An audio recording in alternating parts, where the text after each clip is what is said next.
സ്വാമി വിവേകാനന്ദന്റെ 150ാം ജന്മദിനാഘോഷങ്ങളുടെ ജില്ലാതല സ്വാഗത സംഘ രൂപീകരണ യോഗം സംഘടിപ്പിച്ചു. കഴിഞ്ഞ ദിവസം പുനലൂർ തൊളിക്കോട് ജയകുമാർ ഹാളിൽ നടന്ന യോഗം പുനലൂർ നഗരസഭാ ചെയർപേഴ്സൺ വിമല ഗുരുദാസ് ഉദ്ഘാടനം ചെയ്തു.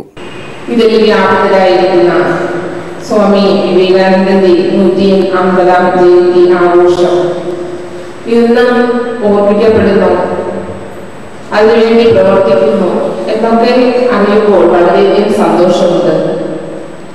നമ്മുടെ കുഞ്ഞുങ്ങൾക്ക് സ്വാമി വിവേകാനന്ദൻ ആരാണെന്ന് പഠിക്കുമ്പോൾ പുസ്തകത്തിൽ മാത്രമായിരുന്നില്ല.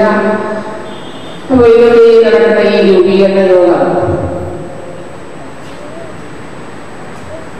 അതിൽ പങ്കെടുക്കുവാൻ അവസരം ലഭിച്ചതിൽ വളരെയധികം സന്തോഷമുണ്ട്.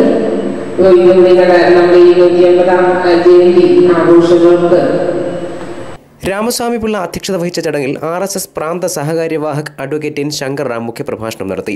വിശ്വ ഹിന്ദു പരിഷത്ത് സംസ്ഥാന സത്സംഗ് പ്രമുഖ് കുളത്തൂപ്പുഴ ഉണ്ണികൃഷ്ണൻ, BJP പുനലൂർ നിയോജകമണ്ഡലം പ്രസിഡന്റ് ആലഞ്ചേരി ജയചന്ദ്രൻ, പത്തനാപുരം നിയോജകമണ്ഡലം പ്രസിഡന്റ് സുഭാഷ് പട്ടാഴി, മാതൃസമിതി ജില്ലാ പ്രസിഡന്റ് ഡോക്ടർ ശ്രീഗംഗ, സുധീർ ബാൽക്കോ, പുനലൂർ താലൂക്ക് സംഘചാലക് കോട്ടവട്ടം ഉണ്ണികൃഷ്ണൻ, ചടയമംഗലം താലൂക്ക് സംഘചാലക് ചന്ദ്രചൂഡൻ, വിവേകാനന്ദ ജയന്തി ആഘോഷ സമിതി വിഭാഗ സംയോജകൻ K ബിജു എന്നിവർ സംസാരിച്ചു.